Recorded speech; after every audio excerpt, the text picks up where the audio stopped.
안녕하세요. 방콕에서 고마저씨입니다. 오늘은 여러분들한테 리세일을 누군가가 권한다면 절대로 사지 마라 라는 주제로 이야기를 해보도록 하겠습니다. 리세일을 제가 사라고 하는 경우도 있습니다. 그런데 왜 고마저씨는 여러분들한테는 리세일을 사지 말라고 할까 싶습니다. 여러분들이 가격에 접근할 수가 없습니다. 무슨 얘기냐면 한국과 같은 경우는 데이터가 나옵니다. 근데 태국은 데이터가 그렇게 잘 나오질 않습니다. 고작 데이터가 나오는 게 뱅크 오브 타일랜드에서 하우스 프라이스 인덱스 정도가 나옵니다. 전체적인 가격 동향만 나오지, 예를 들어서 어떤 단지가 평균적으로 가격이 얼마가 된다라는 가격이 나올 수가 없습니다. 한국은 어떤 단지가 있으면 그 단지가 가격이 1층부터 꼭대기층까지 가격 차이가 조금 나기는 하지만 평균적인 가격을 어느 정도 알 수가 있죠. 그런데 태국은 그걸 알 수가 없습니다. 무슨 얘기냐면 태국은 101호부터 500호까지 있다고 하면 이 가격이 싹 다 다릅니다. 같은 층이라도 같은 면적이라도 붙어있는 위치에 따라서 가격이 다 다르기 때문에 이거를 가격을 일관적으로 낼 수가 없습니다. 자, 그런데 여러분들이 그 전체적인 가격 동향을 알 수가 전혀 없는 상황에서 콘도를 구매할 수밖에 없는 게 리세일입니다. 무슨 얘기냐면 저 같은 경우는 건설사하고 프로젝트 계약을 맺고 판매를 하고 있지 않습니까? 그렇기 때문에 건설사에서 가격을 다 받습니다. 그러니까 가격의 전체적인 개념을 다 알죠. 그래서 제가 여러분들한테 스퀘어당 가격이 얼마 정도 된다고 할 때도 A 콘도 같은 경우는 예를 들면 15만 밭에서 17만 밭 정도 합니다. 여기서 15만 밭에서 17만 밭은 꼭대기층에서 한 10층, 굉장히 높은 거는 15층 안에 있는 것들만 고가격을 한다라는 얘기죠. 그러면 그 밖에 있는 것들은 더 쌀 수도 있는 거죠. 자, 그렇기 때문에 제가 얘기할 때도 얼마에서 얼마까지라고 얘기를 하지 않습니까? 그 갭 차이가 굉장히 큽니다. 자, 그런데 여러분들이 이런 가격의 동향도 모르는 상태에서 리세일을 산다? 그럼 그 가격이 맞는지 안 맞는지 어떻게 합니까, 여러분이? 전혀 모르죠. 자, 리세일을 살 수 있는 콘도는 몇 가지 안 됩니다. 여러분들이 리세일을 살 수 있는 콘도는 대표적으로 하이엔드 콘도가 있습니다. 하이엔드 콘도는 가격이 굉장히 비싸고 희소성이 있기 때문에, 특히 면적이 클수록 희소성이 더 커지기 때문에 그런 콘도들은 10년이 지나도 가격이 전혀 안 떨어지는 콘도들도 많습니다. 부자들은 그런 거 사시면 되니까 고려할 필요가 없습니다. 그런데 여러분들이 사시는 콘도들이 다 그런 것들이 아니지 않습니까? 그러면 리세일을 살 수 있는 콘도는 이런 겁니다. 한 2년 지났는데 그쪽 지역이 갑자기 가격이 급등해가지고 원래 살 때부터 이 콘도가 지역 평균가보다 가격도 낮고 시설도 워낙 좋고 콘도도 워낙 잘 지어서 수요가 몰려서 급등하는 경우입니다. 그 급등할 때도 무조건 다 급등하는 게 아니라 거기에서 급등하는 면적이 또 따로 있습니다. 그래서 그런 것만 골라서 사놓으면 뭐 한 3년 후에 팔면 어느 정도 돈이 됩니다. 그런데 그거보다 더 좋은 거는 그렇게 될 콘도를 미리 사는 게 더 좋겠죠. 그건 당연한 거고요. 그러니까 여러분들이 리세일로 접근해서 성공할 확률은 거의 없는 거죠. 보통 망하는 케이스가 어떤 케이스냐면요, 이런 겁니다. 제 유튜브를 봤다라고 합시다. 유튜브를 보고 저 콘도가 마음에 드는데 저 콘도 한번 보러 갔으면 좋겠다. 친구하고 술 한잔 먹으면서 그런 얘기를 했습니다. 그러니까 그 친구가 뭐라고 합니까? 걔는 뭘 아는 게 있겠어. 내가 잘 아는 놈이 있으니까 내가 도와줄게. 내가 아는 사람한테 도와줄게. 사실은 아는 놈도 없습니다. 그냥 DD 프로퍼티 보고 그 콘도 들어가갖고 거기 있는 부동산에 전화해가지고 물어봐. 그 부동산 놈이 나오거나 그렇게 합니다. 자, 그런데 그렇게 태국인 에이전트를 데리고 왔습니다. 데리고 왔는데 뭐라고 합니까? 리세일을 사라라고 합니다.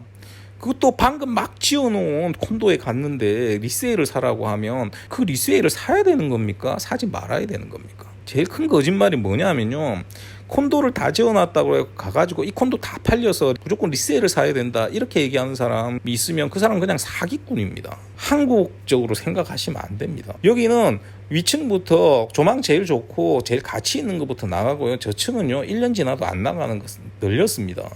그런데 높이도 최고 5층도 아니고, 예를 들면 뭐 30층 빌딩에 15층을 물건이 없으니까 그걸 리세일로 사라? 그럼 그거 그냥 사기꾼이죠. 그냥 사기꾼이라고 보시면 됩니다. 왜 그게 사기인지 지금부터 설명을 드릴게요. 이제 막 컴플리션이 됐다라고 합시다. 컴플리션이 막 되면 6개월 안에 가격이 급등합니까? 가격이 급등하지 않습니다. 어느 정도 지나야지 가격이 붙죠.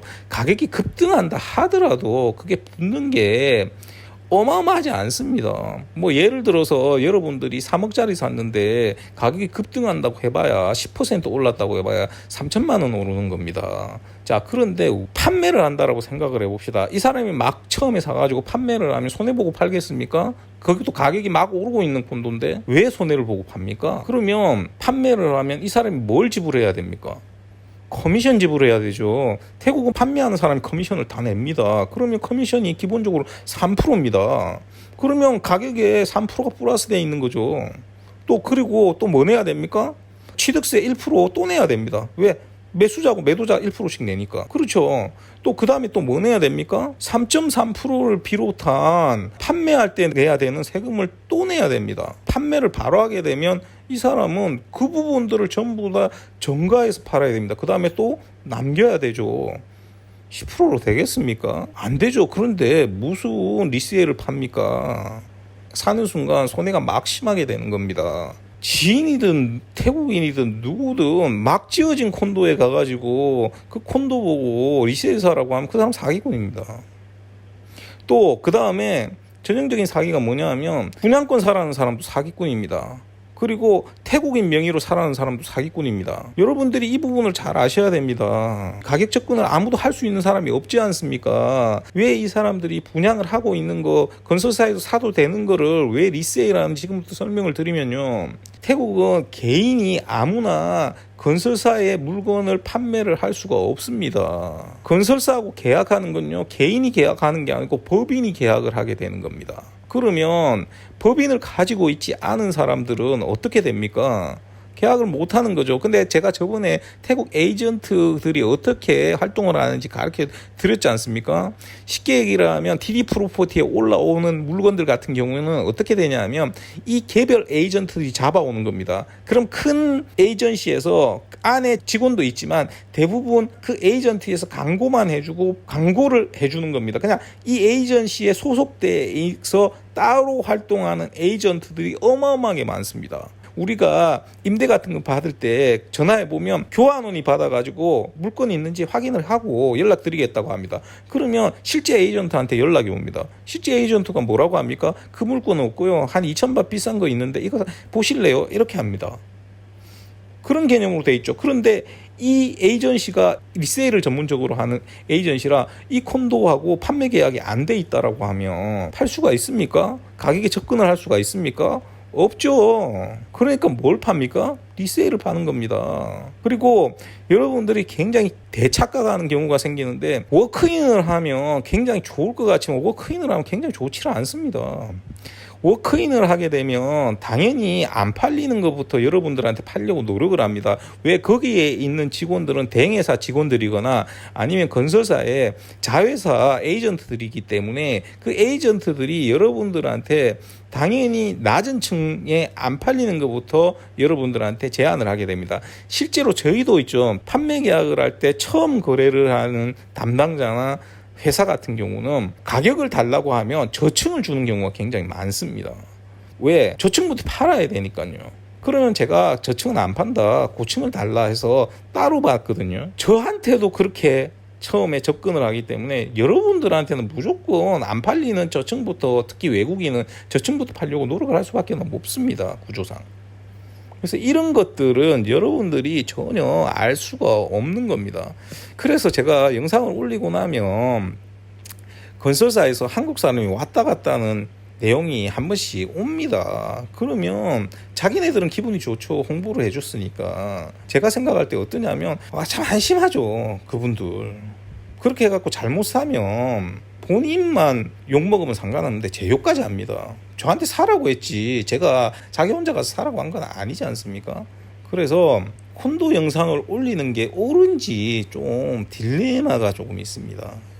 왜 그러냐면 올해부터는 제가 추천 물건이나 중점적으로 파는 콘도의 영상은 안 올리지 않습니까? 그러면 추천을 안 하는 사실상 콘도들만 올리고 있는데 이걸 해야 되냐라는 생각이죠. 오히려 부정적인 효과들이 많다라고 하면 안 하는 게 더 낫지 않나라는 생각을 계속 하고 있습니다.